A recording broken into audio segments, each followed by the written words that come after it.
comment, share, and like for more videos to my channel. Hit the bell if you mess with hell.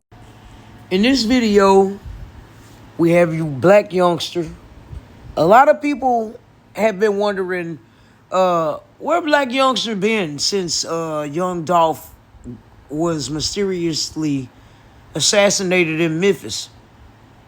You know, last time I saw Black Youngster, if I ain't mistaken, I saw him at young Dolph's grave making a video. Now, Black Youngster is absolutely known for his antics. He's very visual on social media. But within the last 3-4 years, maybe 5, we haven't really saw him. He's been low-key. And, you know, maybe this video can help explain where he's been or what's been going on. Let's get right into it. Y'all need to hear this, because this story right here, this ain't just about rap beef. This ain't just about somebody's career going cold. This is about a man who made every single wrong move at every single right moment and then had to stand in the wreckage wondering how it all fell apart. We're talking about Black Youngsta, Sammy Benson, South Memphis, born and raised. A dude who came from literally nothing, clawed his way up from the gutter, made millions, built a label, had a whole city behind him, and then in what felt like the blink of an eye, watched all of it crumble. But here's the thing that makes this story different from your typical rapper fell-off narrative. This ain't just about the music drying up. It ain't about a bad album rollout or the streams falling. Nah, fam.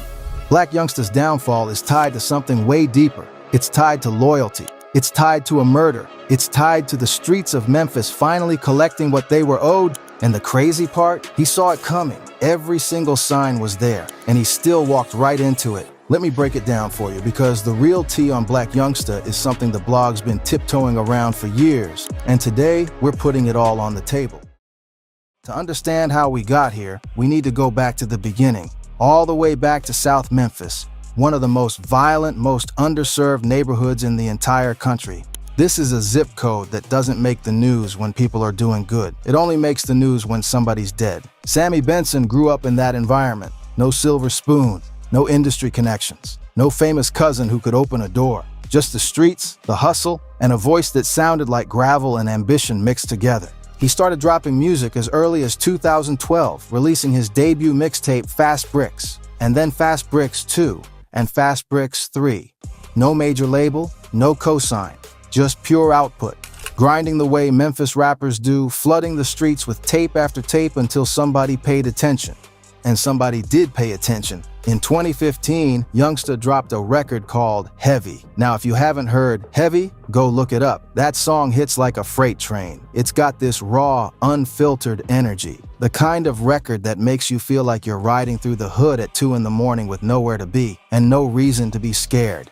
Yo Gotti heard that record and immediately reached out. Within months, Black Youngsta was signed to Collective Music Group, CMG, one of the most powerful rap labels out of Memphis. Just like that, fam. From grinding with no budget to signing with one of the city's biggest names. That's the American Dream Street Edition. And Youngsta ran with it. He dropped I Swear to God in 2015, Baby Jesus in 2016, Shake Some. He was prolific, he was consistent, and he had this undeniable authenticity that people gravitated toward. The man didn't pretend to be something he wasn't. He was South Memphis, period, and South Memphis loved him back. By 2017, he founded his own imprint, Heavy Camp, right there under the CMG umbrella. He was building, he was stacking, he had positioning within one of rap's most powerful label structures, and the future looked nothing but bright. But that's just the beginning. Because around the same time Youngsta was on his rise, a war was brewing in Memphis.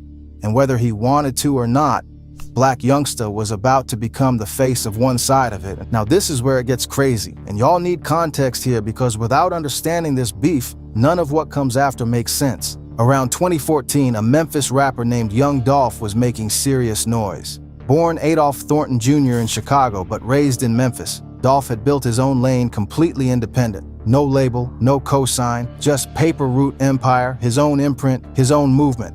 Yo Gotti tried to sign him. Dolph said no, and that no planted a seed of tension that would eventually grow into something monstrous. Fast forward to 2016. Dolph releases his debut studio album and calls it King of Memphis. Now on the surface, that's just a title.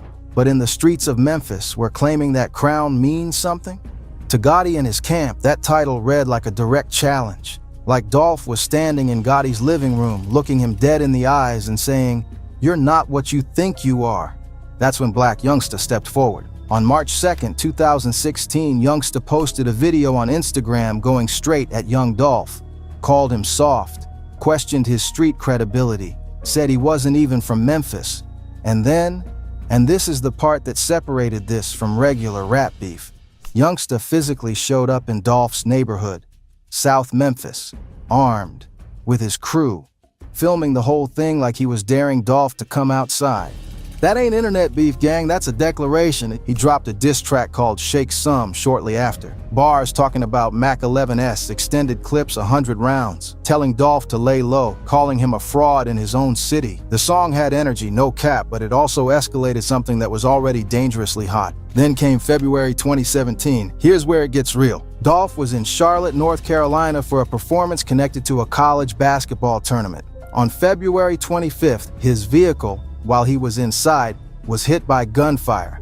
Over 100 rounds were fired into that car, fam. 100 rounds. Several months ago in North Carolina, young Dolph's SUV was shot at 100 times, but he wasn't in it.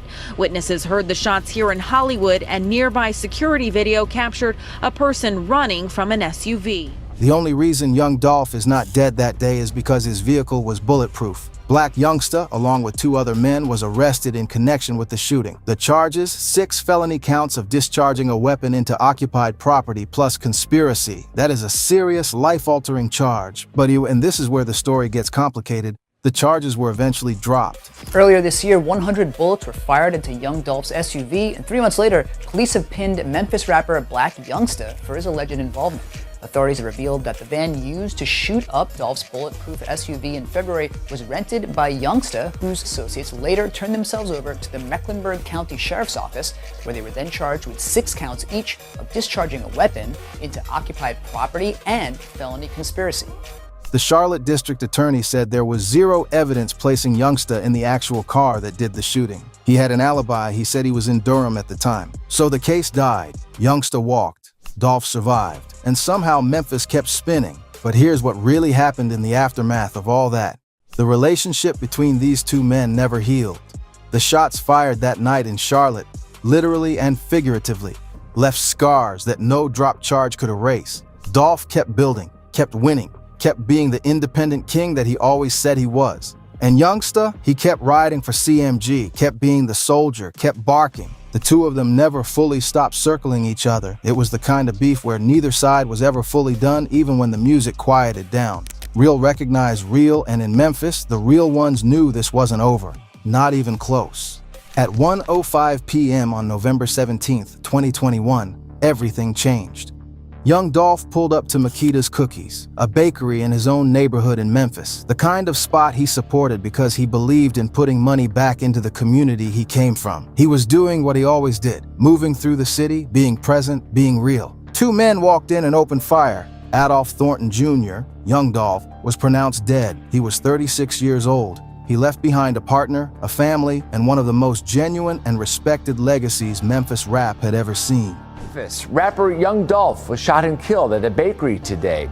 Young Dolph, whose real name is Adolph Robert Thornton Jr., was reportedly buying cookies at this bakery in his hometown when someone drove up and shot him.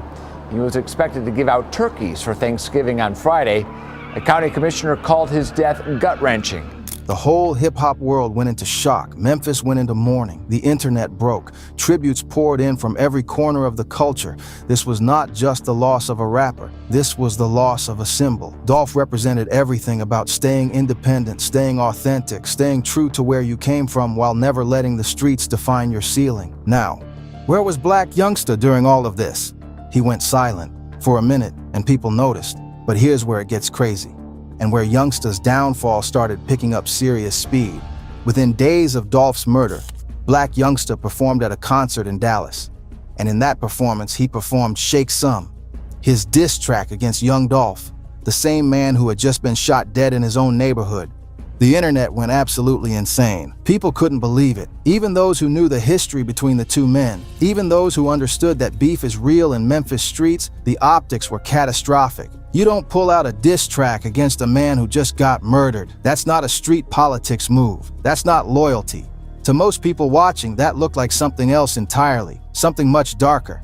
But Youngsta didn't stop there. He dropped a song called I'm Assuming. And the video?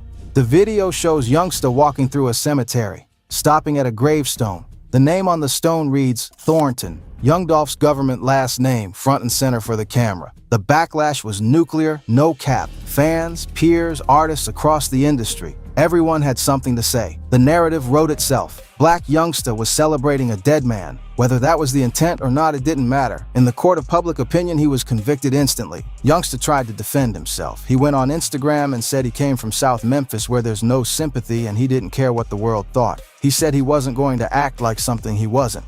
And on some level, you can respect a man who doesn't put on a mask. But fam, there's a difference between being real and being reckless. And in that moment, Youngsta couldn't see the line he was crossing. What happened next would define the next chapter of his career. Rumors exploded that Yo Gotti had quietly dropped him from CMG. The blogs ran with it. The internet ran with it. Every outlet was saying that even his own label couldn't defend what he'd done. Gotti eventually got online and called it fake news, said Youngsta was a boss and couldn't be dropped. He showed up on the CMG album Gangsta Art in 2022. But something had shifted. Even if the paperwork said he was still on CMG, the energy had changed. The momentum had changed. The goodwill of the people had been spent. Now here's where people started connecting the dots. Because the Dolph murder wasn't just a random street shooting. What emerged over the next several years painted a picture of premeditated, coordinated violence, and it ran directly through the CMG network that Youngsta had been part of his entire career. 3 men were eventually charged with Young Dolph's murder: Cornelius Smith Jr., Justin Johnson, and Hernandez Govan. Now pay attention to Govan's name, because his connection is the one that matters most to our story. Govan was not just some random street figure. He was a CMG associate, someone tied directly to the label's ecosystem, someone who moved in those circles. According to testimony in the murder trial, Govan was alleged to have ordered the murder of Young Dolph, and he allegedly did so at the direction of Anthony Big Jook Mims. Who is Big Jook? That's Yo Gotti's brother. When that name came out in those courtrooms, the entire rap world had to sit with it. The prosecution laid out the theory clearly. The tension between CMG and Dolph's paper route empire had never been just rap beef. There was a financial and territorial motive running underneath it, and it ultimately ended in murder. In September 2024, one of the triggermen, Cornelius Smith Jr., took the stand and confessed.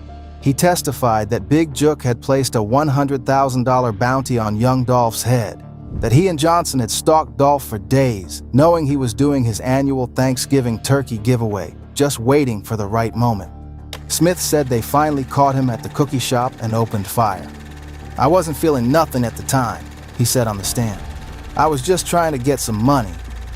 Let that sit with you for a second. A man was killed over $100,000 split 3 ways. A man who had rejected a label deal years ago. A man whose entire legacy was built on being untouchable by the industry. And they still reached him. Justin Johnson was found guilty on all counts in September 2024 and sentenced to life in prison. Hernandez Govan went to trial in 2025 and was ultimately acquitted, a verdict that shocked Memphis and sent waves through the culture. Now here's the real tea that doesn't get discussed enough. Where does Black Youngsta fit into all of this? Let's be clear. Youngsta was never charged in connection with Dolph's 2021 murder. The man who was charged is Hernandez Govan. The triggermen are Johnson and Smith. There is no indictment against Youngsta. That needs to be stated plainly. But the streets don't operate on indictments. They operate on proximity, on association, on who was in what room at what time. And the fact that Youngsta had been the most visible soldier in the CMG Dolph war for years. The diss tracks, the Instagram threats, the Charlotte shooting arrest meant that when the full picture of Dolph's murder came into focus, Youngsta's name was attached to the shadow of it, whether he wanted it to be or not. People weren't just asking who pulled the trigger. They were asking who made the climate that made the trigger possible. And that question had Black Youngsta's name all over it. But wait, it gets worse. Because while Youngsta was already navigating the fallout of Dolph's death and the growing shadow of the murder trial, his personal life was being carved apart too. On August 18, 2023, at a BP gas station on South Parkway East in Memphis, a man was shot and killed. Reports quickly confirmed what Youngsta's circle already knew. The victim was his brother. Think about that for a second, fam. No matter how hard you are, no matter how many diss tracks you've dropped or how many times you've claimed nothing can touch you, when your brother gets murdered in your city, everything stops. Everything. This was not the first sibling Youngsta had lost to the streets of Memphis. Over the course of his rise, he lost multiple brothers to violence. Multiple. This is a man who has felt that knock on the door more than once, who has sat in hospitals or received phone calls that no human being should have to receive. The irony is brutal, and it is not lost on anyone paying attention. Black Youngsta had spent years being the loudest voice in a beef that ended in murder. He dropped diss tracks and walked through a dead man's cemetery on camera. And while he was doing all of that, his own family members were being taken by the same streets he claimed to represent. The streets giveth and the streets taketh away, and Memphis wasn't done taking. People in the comments were showing dolphin emojis on posts about his brother's death. That's how deep the animosity had gotten. No matter how you feel about beef, a man losing his brother should draw some basic human empathy. But Youngsta had burned so much goodwill that even in his most vulnerable moment, a portion of the public couldn't extend it. That's the price of the narrative he built. His music output slowed, his public presence faded, the energy shifted. This was a man who was clearly going through something real, and the world was watching without mercy. Now layer on top of all of this the legal issues that had been following Black Youngsta for years. Because this man was not operating with a clean slate while all of this was unfolding. In 2019, Youngsta and 3 friends were pulled over for running a red light in a GMC Yukon. Officers smelled marijuana. They searched the vehicle. What did they find? 3 pistols and marijuana. Youngsta was hit with felony possession of a prohibited weapon, specifically armor-piercing ammunition. That's not a light charge. That's the kind of charge that follows a man around, shows up every time he goes before a judge. Then in October 2020, during a routine traffic stop in Dallas, cops discovered a handgun between his legs while he was a passenger in a vehicle. He was charged with unlawfully carrying a weapon and booked into Dallas County Jail on a $5,000 bond.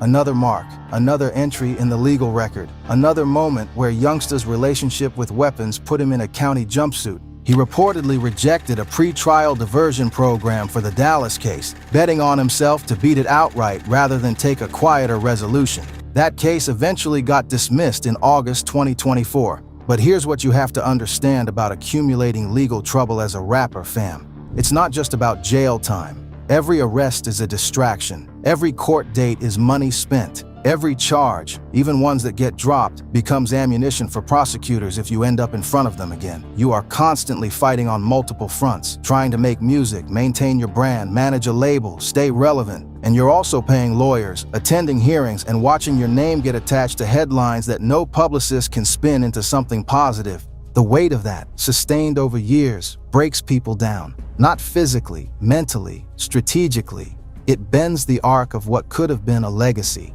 And then came the move that confirmed what many had been speculating for years. Days before the Hernandez-Govan murder trial was set to begin in 2025, the trial of the man accused of orchestrating Young Dolph's death, Black Youngsta publicly announced that he was no longer with CMG. Let that timing sink in, gang. Not in a quiet moment, not in some off-season announcement. Right before the most explosive trial connected to his circle was about to put everything about CMG, Big Jook, and the Dolph beef back in the headlines. Right before the whole world was going to be watching Memphis and asking questions about who knew what and who was connected to whom. That's not a coincidence. That's a man reading the room and understanding that proximity to this trial, even indirect proximity, was a liability he could no longer afford to hold. Was the split mutual? Was it forced? Had it been building for years behind closed doors? We don't know all the details. What we do know is that the announcement came at a moment that spoke volumes without saying a single word. When you announce your departure from a label right before a murder trial involving that label's associates, you are not doing so by accident.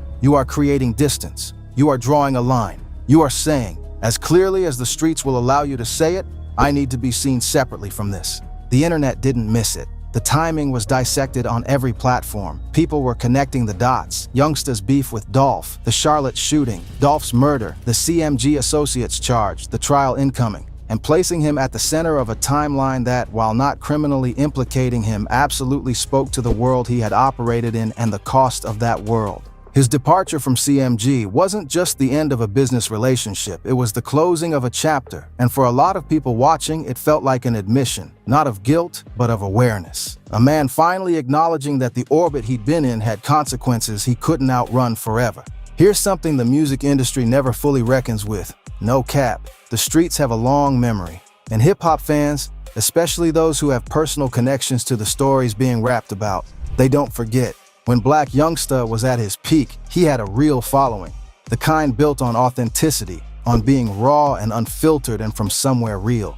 Heavy hit because it was real. His energy hit because it was real. People believed in him because he wasn't manufactured. He was Sammy Benson from South Memphis, and he wore that on his chest every single day. But belief is a currency, fam, and Youngsta spin it. The Cemetery video, the diss track performance after Dolph died, the years of open antagonism toward a man who was ultimately murdered. These things didn't just damage his image in the media, they damaged the relationship between him and the very fans who had elevated him in the first place. And then there's the younger generation of Memphis rap, because Memphis kept going after Dolph died. Key Glock, Dolph's cousin and protege, kept building. Paper Route Empire kept putting out music and kept winning. The independent lane that Dolph carved with his refusal to sign with CMG back in 2014, that lane got wider after his death, not narrower. The culture, in many ways, crowned Dolph's legacy as vindication, which meant that everyone who had been publicly against Dolph, the ones who had thrown the most shots, who had been the loudest enemies, found themselves on the wrong side of history.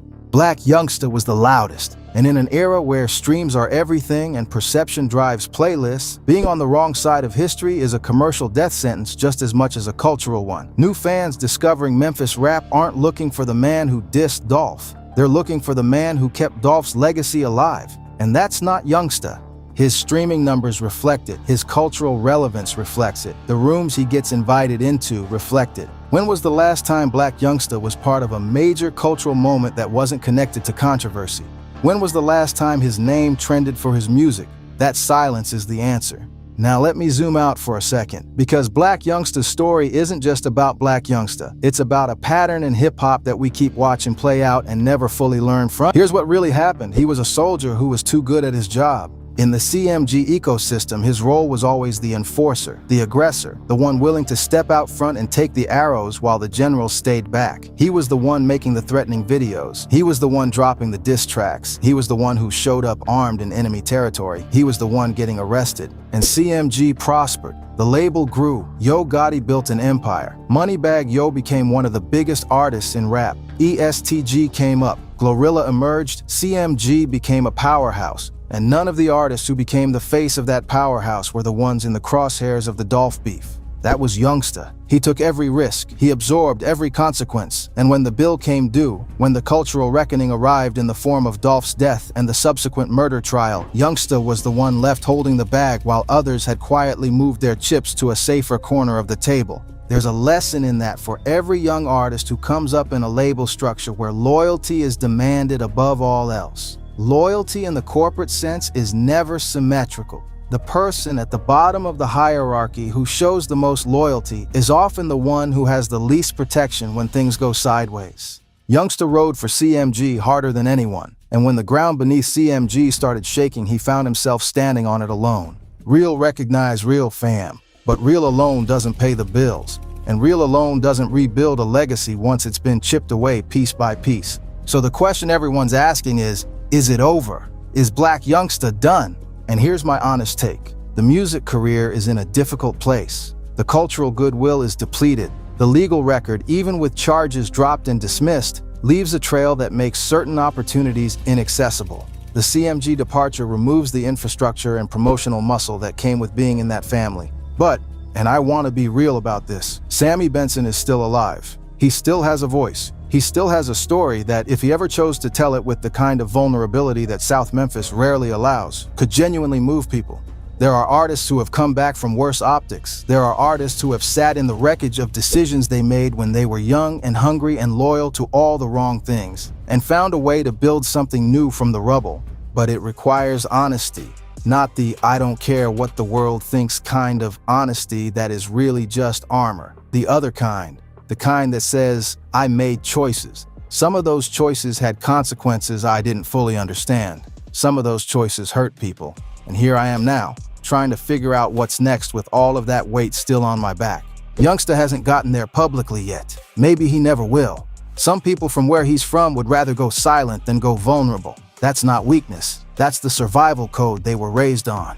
But survival and legacy are two different things. And right now, Black Youngsta is surviving. What he hasn't found yet is a path back to the legacy he was building before all of this consumed him. So let's keep it 100 and close this out properly. Black Youngsta's downfall is not a simple story. It's not a cautionary tale about going broke or getting arrested or taking a bad deal. It's something more complicated and more human than that. It's the story of a man who came from the absolute bottom, who found his way to the top through sheer force of will and talent, and who then got locked into a role that ultimately defined him more than his music ever did. It's the story of a rap beef that started over an album title and ended with a murder trial that reshaped everything we know about the politics of Memphis rap. It's the story of personal losses, brothers taken by the same streets he represented, that never got the space they deserved because the world had already made up its mind about who he was. It's the story of a man who, when he finally understood the gravity of his situation, did the only thing he knew how to do, distanced himself, and went quiet. Is that growth? Is that cowardice? Is that survival? Depending on who you are and where you come from, the answer might be all three. What I know for sure is this: Black Youngsta had every ingredient to be a Memphis legend. The talent was real. The grind was undeniable. The connection to the streets was authentic. And somewhere in the space between his rise and his fall, all of that got swallowed by a war that was never really his to fight and a loyalty that was never going to be fully returned. The culture moves fast and forgets slowly, and the story of Black Youngsta is a reminder that in this game, the biggest threat to your legacy is almost never your enemies. It's the choices you make when you think the cameras aren't rolling. Y'all know where to find me. Drop your thoughts in the comments. And if you want me to break down what really happened inside the CMG empire after the Dolph murder, that video is coming. Trust me, gang, that one is going to shake some tables. Stay locked in. Peace. Y'all need to hear this. Because this story right here, this ain't just about rap beef. This ain't just about somebody's career going cold. This is about a man who made every single wrong move at every single right moment and then had to stand in the wreckage wondering how it all fell apart. We're talking about Black Youngsta, Sammy Benson, South Memphis, born and raised. A dude who came from literally nothing. This is to be continued. We're going to see what happens with this story. You know, CMG has been quiet and calculated at this time. You know, I ain't gonna lie to you, Gotti ain't slowed down one bit. But the truth of the matter is, we haven't saw Black Youngsta. We haven't saw any of his antics online since the Dolph case. Right? I think Big Juke got smoked, and when Big Juke got smoked, I don't know if it did something to him personally, like other members in the CMG camp, but, you know, I don't know. It's to be continued. We're going to see what happens. Comment, share, and like for more videos to my channel. Hit the bell if you mess with hell.